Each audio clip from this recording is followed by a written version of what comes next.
Hey everybody, Prepper for the Ages coming at you from my bug out vehicle. How are you doing today? Today I want to talk about the underemployed, the unemployed, underemployed, the impoverished, the people who cannot make ends meet, and there are a lot of them these days, and what they will do in a grid down situation. Now, as many as you know, I am an anthropologist. I'm the one that goes and looks at cultures and subcultures and different civilizations and whatnot and sees what happened in the past, what's happening, currently, and what happened in the past. So this is something that is up my alley.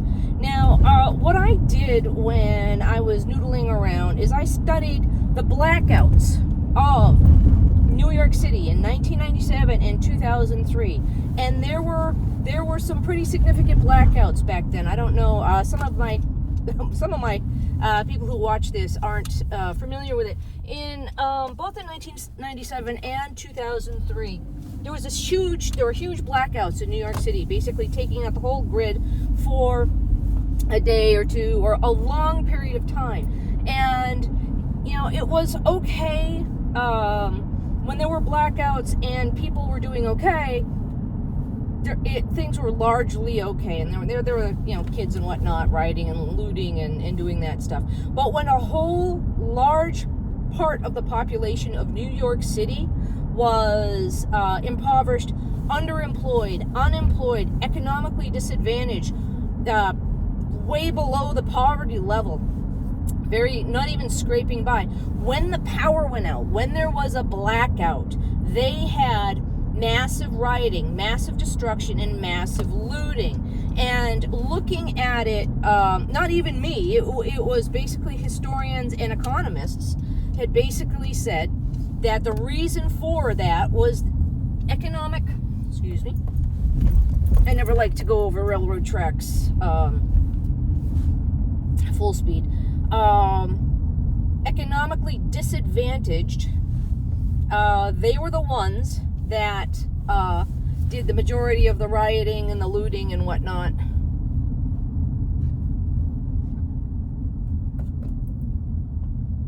Now he's in the back. I don't know what he's doing. Okay.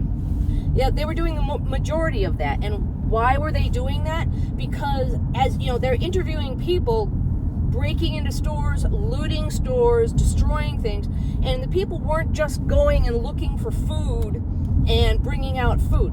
They were doing it for a couple of reasons. They were doing it for two reasons. One, they felt like they deserved it. So basically they were going in for a brand new TV, and they were coming out with brand new TVs and brand new couches. It was stuff that they did not have. Now, I'm not when I say they, let me just define they. They isn't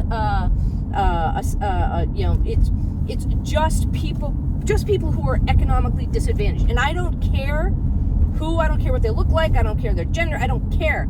They were economically disadvantaged enough that they were suffering. They were suffering mentally, they were suffering lack of food, lack of status, and so they felt they could go in there for two reasons. One, they could feel like finally they were getting their just desserts. They could be like other people and bring that new TV home, and bring that new couch home, and not live in squalor.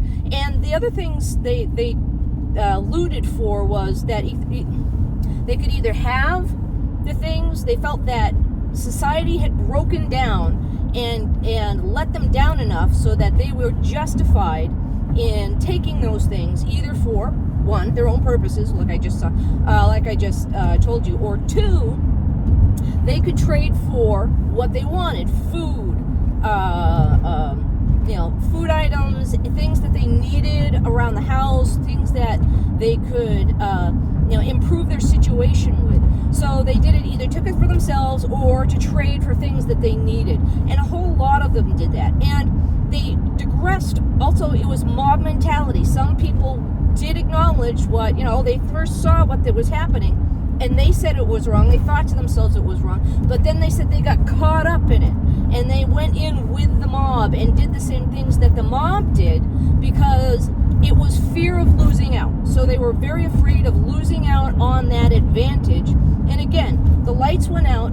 It was at a time where people were impoverished, and there was a note on there on several of the videos, the documentaries, that the police had been underfunded, and there were not a lot of boots on the ground, so to speak, and just for various reasons. There weren't enough police on the ground, and even if there were enough police, or they thought they were staffed enough, it was, just a few against the hundreds of thousands of people that were doing this. Now, taking a look at what happened at the top of the World Trade Center, people were stuck, during at the top of the World Trade Center during the blackouts, and they partied it up. They didn't know what was happening down below them on the streets. So what they did was they just continued. They were stuck there. They knew they were stuck there. They continued to party, and it was all a good time. And it was still, to them, since they were isolated, it was still, they still thought that there was a society below them, and there wasn't. They were shocked when they finally got out and saw all of the destruction and all of the rioting and everything that happened. They were completely shocked. They were isolated, so they didn't know. So let's bring this forward, and it's a lot of the point. A lot of the point of this is that let's bring this forward. There is a lot of economic disadvantage and income inequality throughout the United States now, and there's a lot of it. There's no middle class anymore. People who were middle class have been pushed into the poor, the working poor, the underemployed, not getting enough coming in to put food on the table. So what's going to happen? I'm wondering what's going to happen if the lights go out, if people all of a sudden, and it's a sudden transfer of, sudden dawning of, society has broken down. If people think society is broken down, they will go to extremes to get for themselves. It is not a, a kumbaya moment. It's not it's going to be good for all. They're not thinking of other people. They're thinking for themselves. How can they improve their situation and get enough food on the table and whatnot? So it is quite the, I don't know. I would say this is a kind of a powder keg to go off. If we lose power, if there is a sudden perceived lack of civilization, that it's every man for themselves, then we're in a lot of trouble. So, and I'm getting on this subject because I saw Magic Prepper's post from last night. He says, kind of touching on the exact same thing, but he was saying in general. But my post here is to give you specifics of what actually happened. And yes, not only could it happen, it has happened several times in the past, and a lot of people don't understand that because either they're young or it didn't happen to them there. But now it's the economic inequality is basically all throughout the United States, and I'm thinking that if we're not very careful and keep civilization civil, then there could be a lot of bad times gonna go down. But okay, that's my thoughts for the day. It's kind of long, but I just thought I would start talking and talking about it. Okay, I hope this finds you well. Prepper for the Ages signing out for now.